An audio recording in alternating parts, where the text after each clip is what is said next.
زندگی میں، کیونکہ اللہ کے نبی کو اللہ نے تبلیغ توحید کے لیے بھیجا ہے، اس ذمہ داری کے لیے نہیں بھیجا کہ آپ سب کے ذمہ دار ہو، بلکہ اللہ نے کہا لست علیہم بمسیطر، اے میرے نبی آپ کسی کے اوپر پابند نہیں ہو، آپ کا کام صرف پہنچا دینا ہے، جو مان لے مان لے، نہ مانے نہ مانے، کسی کی ذمہ داری رسول کے اوپر عائد نہیں ہوتی ہے، جو اچھا رہے گا اپنے لیے، جو برا رہے گا اپنے لیے، من عمل صالحا فلنفسہ ومن اساء فعلیہا، جس نے اچھا کیا اپنے نفس کے لیے کیا، جس نے برا کیا اپنے نفس کے لیے کیا، رسول پہ کوئی ذمہ داری عائد نہیں ہوتی۔ اس کا ثبوت سورہ نور ہے۔ سورہ نور میں جب آپ صحابہ کے سلسلے میں مطالعہ کریں تو سورہ نور میں آپ کو وہ واقعہ ملے گا کہ معاذ اللہ بی بی عائشہ کو صفوان بن معطل سے جوڑ دیا گیا۔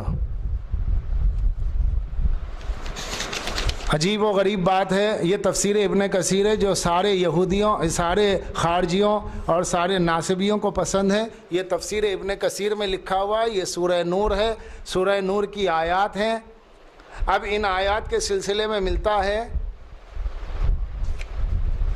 حضرت بی بی عائشہ کو صفوان بن معطل سے جوڑ دیا گیا۔ واقع افک اس کو کہا جاتا ہے کہ کہیں سفر سے لوگ آ رہے تھے، راستے میں جو ہے کسی پریشانی کی وجہ سے آپ رک گئیں، اور رک جانے کی وجہ سے قافلہ نکل گیا اور آپ کی آنکھ لگ گئی۔ آنکھ لگنے کی وجہ سے آپ کے اوپر نیند طاری ہو گئی، قافلہ چلے گیا۔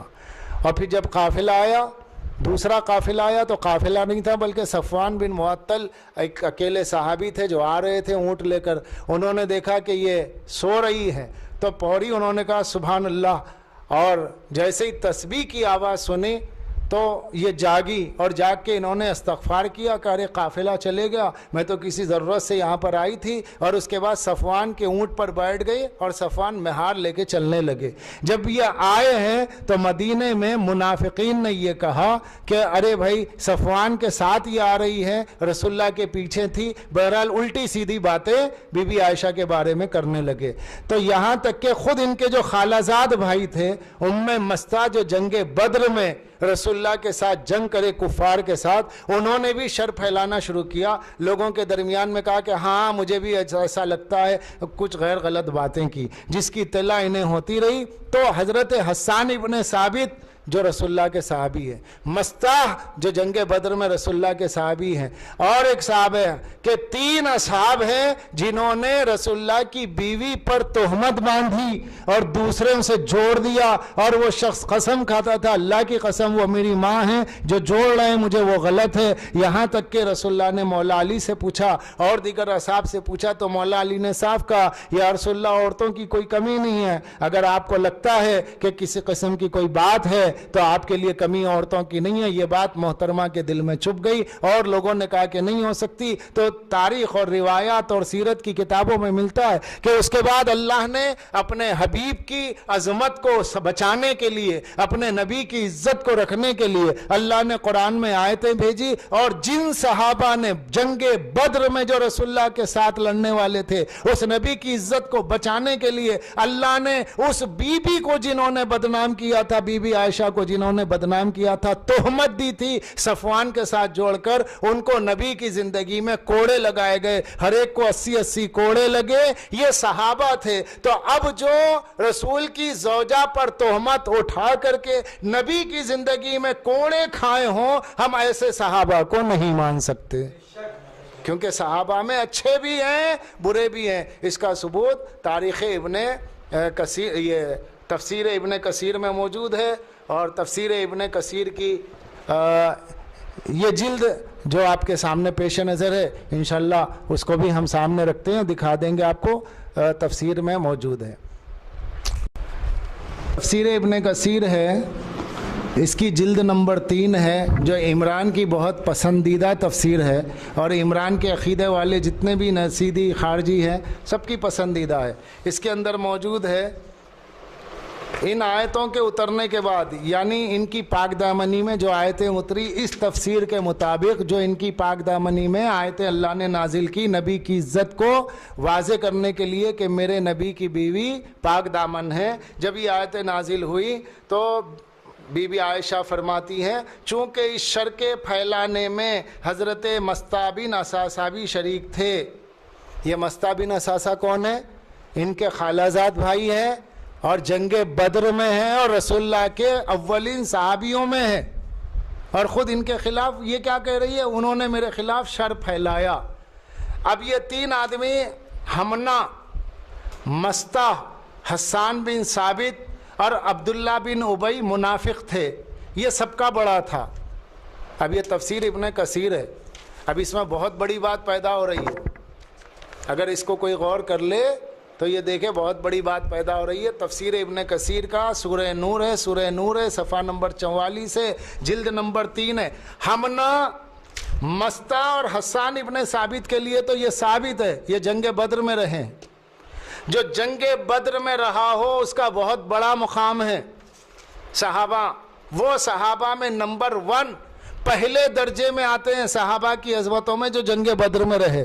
لیکن اس کے باوجود اس تفسیر میں لکھا ہے کہ عبداللہ بن ابی منافق، حمنا، مستہ، حسان بن ثابت اور عبداللہ بن ابی منافق تھے. 4 کا نام لکھ کے کہا منافق تھے. منافق عبداللہ بن ابی تو مدینہ کا مشہور منافق تھا ہی تھا، مگر حسان بن ثابت کو، حمنا کو، مستہ کو، ان تینوں کو بھی منافقین میں جوڑ لینا یہ ابن کثیر کا قلم ہے.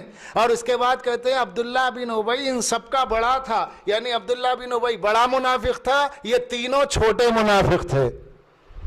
یہ ہے تفسیر ابن کثیر. اب یہ تینوں کون ہیں بھائی؟ صحابہ ہیں. اب جب آپ کی تفسیر سے معلوم ہو رہا ہے کہ صحابہ میں مومن بھی ہے، صحابہ میں منافق بھی ہے، صحابہ میں اچھے بھی ہے، صحابہ میں برے بھی ہیں، تو بتاؤ کہ ہم مانیں کس کو؟ اس لیے ہم قرآن اور اہل بیت کو مانتے ہیں. اہل بیت میں کوئی ایک عیب کہیں نہیں پایا جاتا، کیونکہ اللہ نے آیت تطہیر نازل فرما دی. یہ صحابہ کے ذیل میں بعض صحابہ ایسے تھے.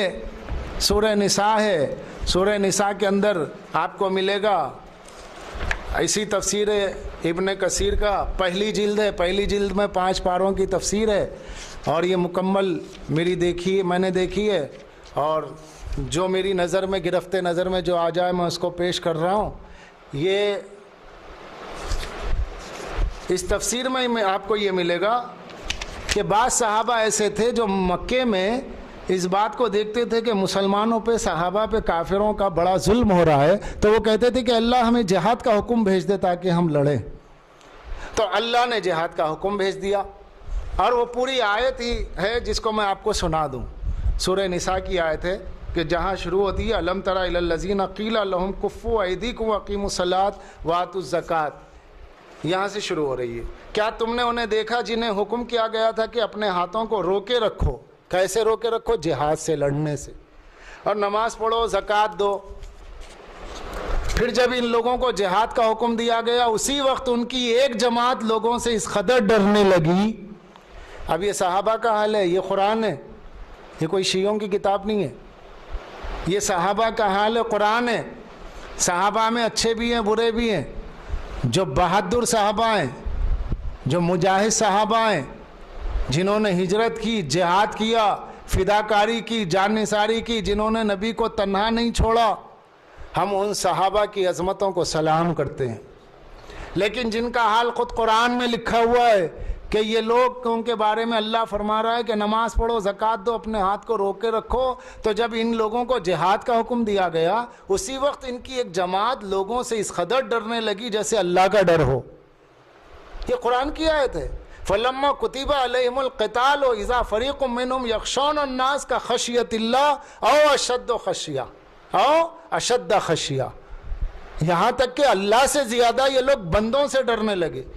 وَقَالُوا رَبَّنَا لِمَا كَتَبْتَ عَلَيْنَا الْقِتَالَ، اور کہنے لگے اے ہمارے رب تو نے ہم پر جہاد کیوں فرض کر دیا، ہم پہ جہاد کیوں فرض کر دیا. یہاں تک آپ پہنچ گئے. یہ آیتیں ہیں، یہ آیت نمبر 77، آیت نمبر 77 سورہ نساء پارہ نمبر 5. اب دیکھیے اب ابن کثیر کیا تفسیر کر رہے ہیں.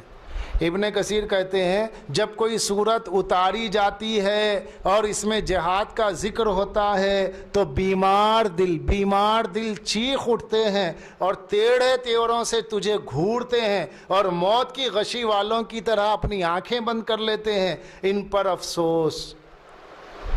اگر یہ کسی شیعہ کتاب میں ملتا نا تو عمران اور عمران کے جیسے سارے ٹولے لے کے کھڑے ہو جاتے. دیکھو ان کی تفسیر میں صحابہ کے دل میں مرض ہے بتایا گیا. دل میں مرض کا مطلب ہوتا ہے نفاق, دلوں کا مرض نفاق. اب یہاں ابن کثیر کہہ رہے ہیں وہ صحابہ جنہوں نے آیت کے نازل ہونے پہ کہا اللہ ہم پہ کیوں جہاد فرض ہو گیا, یہ ان صحابہ کو کہہ رہے ہیں یہ وہ لوگ ہیں جن کے دل میں مرض ہے. جن کے دل میں مرض ہے ان کو منافق کہا جاتا. تو اب یہ کس کے لیے؟ حضرت عبد الرحمن بن عوف اور آپ کے ساتھی مکہ شریف میں رسول اللہ کے پاس آتے اور کہتے اے نبی اللہ ہم کفر کی حالت میں تھے, عزت میں تھے, آج اسلام کی حالت میں ذلیل سمجھے جانے لگے. مطلب یہ تھا کہ آپ کی حکم برداری ضروری ہے, آپ مقابلے سے منع کرتے ہیں جس سے کفار کی جرت بڑھ گئی اور ہمیں ذلیل کرتے ہیں, تو آپ ہمیں مقابلے کی اجازت کیوں نہیں دیں؟ لیکن آپ نے جواب دیا مجھے خدا کا یہی حکم ہے ہم درگزر کریں, خبردار کافروں سے جنگ نہ کرنا. پھر جب مدینے کی ہجرت ہوئی اور یہاں جہاد کے احکام آئے تو لوگ رکنے لگے, اس پر یہ آیت اتری. کیا اس کے بعد بھی کچھ کہنا باقی ہے؟ بھائی ایک طرف آپ کہہ رہے ہیں دو آیتیں موجود ہیں, مجاہدین صحابہ بھی ہیں, بزدل صحابہ بھی ہیں جن کے دلوں میں کمزوری ہے, اور ابن کثیر نے کہا جن کے دلوں میں مرض ہے. عبد الرحمن ابن عوف کوئی معمولی شخصیت نہیں ہے, بہت ہی معتبر شخصیت کا نام ہے عبد الرحمن ابن عوف. اور وہ یہ بات کہہ رہے ہیں عبد الرحمن ابن عوف کہ یہ آیتیں کیوں نازل ہو گئی, یہ ہم تب کہا کرتے تھے, اور اللہ کہہ رہا ہے یہ وہ لوگ ہیں جو اللہ سے زیادہ بندوں سے ڈرتے ہیں. یہ قرآن کی آیتیں ہیں. اب اگر ہم چند لوگوں کو جو جنگ سے بھاگ گئے, جنہوں نے فرار اختیار کیا, نبی کو چھوڑ دیا, پہاڑیوں کے دامن پہ جا کے اپنی جانیں بچانے لگے, اگر ہمیں ان کا کردار تاریخ میں, تفسیر میں, ان آیات کی روشنی میں, آل عمران کی تفسیر میں, در منصور میں اور ہمیں دیگر کتابوں میں مل جاتا ہے, اور اگر ہم انہیں نہیں مانتے تو انہیں منوانے کی کیوں ضد ہے؟ تو کچھ لوگ ہیں ایسے. اب وہ کون لوگ ہیں؟ آپ آئیے بیٹھیے بات کیجیے, ہم نام بھی بتا دیں گے. ہم یہاں نام نہیں بتائیں گے, ہم صرف ایک نظریے کا اظہار کر رہے ہیں. شیعہ سب کو محترم نہیں مان سکتے, ہر صحابی محترم نہیں ہے, کچھ محترم ہے کچھ محترم نہیں ہے. قرآن میں دونوں کا ذکر ہے, ہم جس کا اچھا ذکر ہے انہیں اچھے طور پہ مانتے, جن کا اچھائی طور پہ ذکر نہیں ہے انہیں نہیں مانتے. اگر یہ ہمارا قصور ہے تو پھر آپ قرآن بھی نہ پڑھیں, قرآن بھی شیعوں کی تائید کر رہا ہے, آپ کریں نہ کریں. بات یہاں کے اس موضوع کی یہاں پہ ختم ہوتی ہے. اب یہ ایک چیز میں آپ کے